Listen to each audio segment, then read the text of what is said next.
Tingnan guys, may nakita na bato. Taas o banda. Bukan nating puntahan no.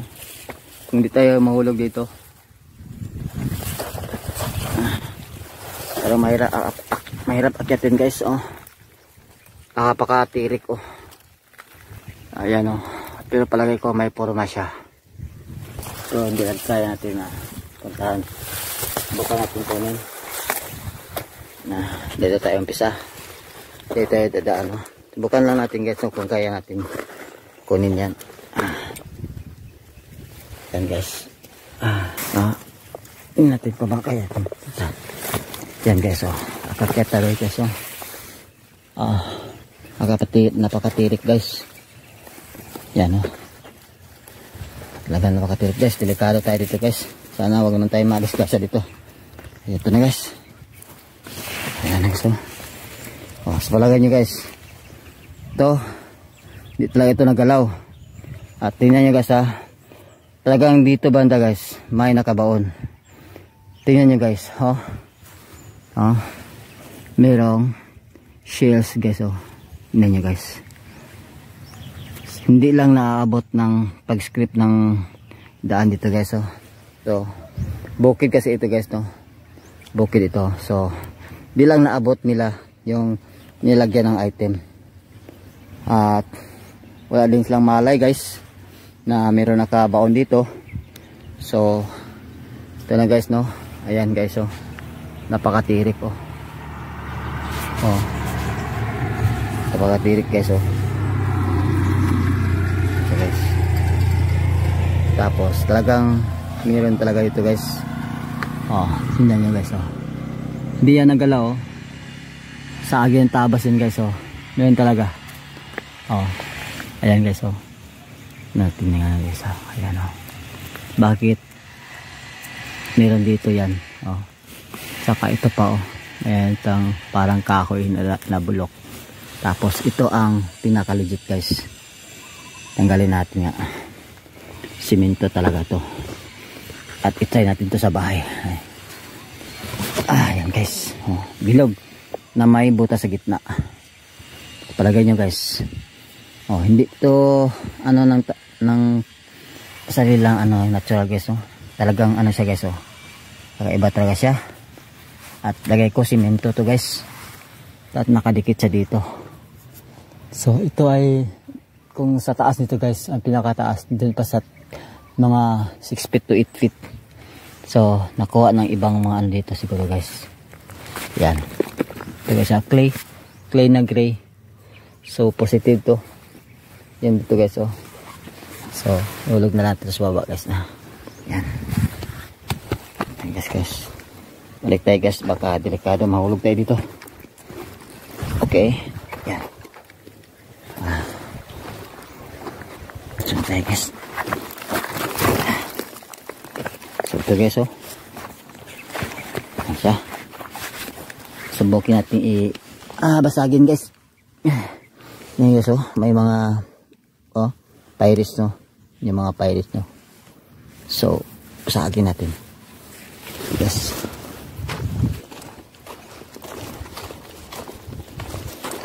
Ayan. Ayan guys. Tingnan niya guys oh. Kakaiba oh. Yan, kidlaw guys oh. Yan guys oh. Kaiba siya guys oh. Yan. Yan guys oh. Diba? Kaiba siya guys. Tingnan niya guys no. So ayan oh. Parang pressure marker nga sila. Kaiba siya guys. Malakas ang detection ko dito. Dito guys, alam ko malakas ito guys mag-detect. Subukan natin dun sa ano. Kuha tayo konti guys. Dito guys to. Ito guys. Ito. Detect natin dun. Yung detect guys. Yes. Ito tayo guys. Nainit dun.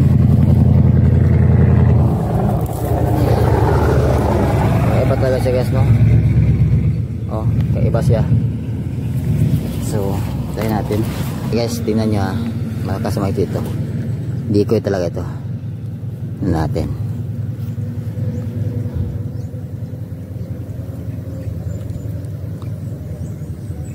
Decoy nga guys, malakas nga ang ito. Ayan guys, malakas nga guys. Ayan guys, ayan siya. Ito naman ako guys, ganyan siya. So, malakas siya mag-pick guys. Dito na ako sa bahay guys, no. Ito yung nakuha natin na nakuha ko dun sa may sobrang cutting na yung tabi ng daan na parang heart siya na may butas sa gitna. Ito siya guys. Yun siyang mga parang kimikinang-kinang, no, lalo na pag makita sa araw gaya nito. Yan guys, talagang meron siyang mga ganyan, parang mga maliliit na mga diamonds. Yan. Ano sa tingin nyo guys dito? Ito ba ay natural or man-made? Ayan, so marami dito guys, yan, yan ba ay man-made o ito ay natural? Yan. Ito ang malaki, yan, ito sa lalim.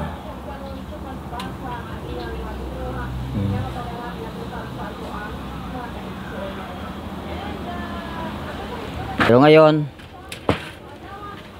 malalaman natin ito kung ito ay man-made, no?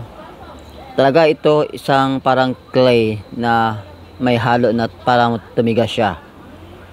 Pero malalaman natin dito, lagyan natin siya ng muriatic acid. Ito, muriatic acid. Ito ang malalaman natin dito kung ito ay man-made. Kasi pag man-made ito, hindi ito titigas, no, magawang hormang heart na bato kung ito walang halong simento. So dito tayo susubok sa surface banda. Tingnan natin. Yan, yung mga muriatic acid. Yan, malakas ang bula, bumula siya. So meaning may halo siyang chemical na simento. Ayan, malakas ang pagbula niya. O kung dito naman banda sa may dito sa loob, no? Tingnan mo, kumikinang-kinang ang niya, parang meron siyang mga powder na diamonds. Maliliit na mga diamonds. Kasi kaya tingnan niyo mga katiits, yung kulay brown ang subukan nating patakan. Ayan, ang lakas ng bula, ayan, ayan mga katiits, bumula siya. So ito talaga ay man-made, nga gawa sa simento. Kasi pag natural na gawa, hindi ito bubula. Kaya ito ito natural to, no? Natural. Yan, natural to dahil ito ay minimina. Natural to, hindi ito gawa ng hapon. Subukan ko siyang lagyan ng muriatic acid. Tingnan nyo mga katiis kung bubula ba siya. Wala siyang reaction, ganyan pag natural, no? Hindi talaga siya bubula, yan ang natural. Meron pa isa, kuha pa tayo ng natural. Ito din natural to. Ito ay natural din. So patakan natin dito mismo kung bubula siya. Talagang walang reaction, wala talaga, wala silang reaction mga katiis, no? Sa likod banda Wala din, no? Oh. Wala. So, pag natural, ganito siya. Wala siyang, hindi siya magre-react. So, talagang ito ay man-made. So, yung area na doon na kinunan ko, legit yun na treasure site na area. So, yan ang pagkilala sa mga man-made na mga bato na bumula siya pag lagyan mo ng muriatic acid. Kasi ang natural hindi yan bubula.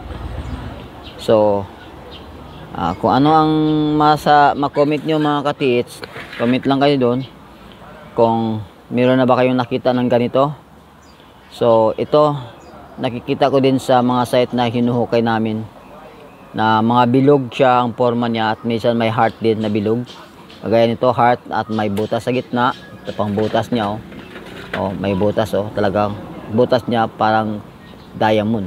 So, may kilak-kilak din siya, no? So, yan mga katis, no? Hanggang dito lang ang aking vlog na ito. Sana ay may makakuha kayo na idea dito. Kung makakita kayo ng ganito ay legit talaga ito, man-made na gawa ng Japanese Imperial Army, itong klase ng mga bato. So, like and subscribe mga katiits. Share naman ito nyo sa iba, yung mga kasama, at least ma-warningan din sila na pag ganito ang makuha nila ay man-made ito. So, salamat sa patuloy niyong panunood at nakita na lang tayo sa susunod natin na vlog. Maraming salamat po.